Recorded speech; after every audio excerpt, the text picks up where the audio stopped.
Haven't been accepted as a member of, state the chapter, Having been accepted as a member of the UAP's India chapter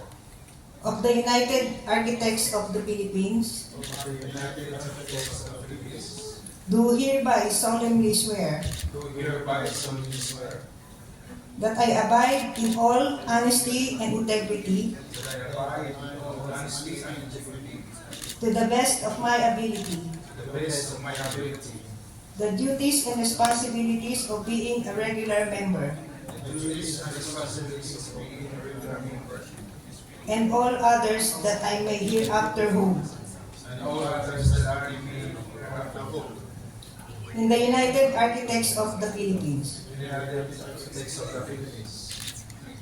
that I will uphold and protect that I will uphold and protect the Constitution and bylaws of the organization, the Constitution and bylaws of the organization, that I will bear true faith and I will bear true faith and allegiance to the same, and allegiance to the same,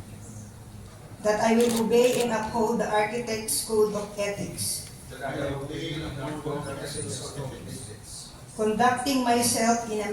manner befitting conducting myself in a manner befitting a good and true professional, good and true professional, advancing the interests of the profession, advancing the interests of the profession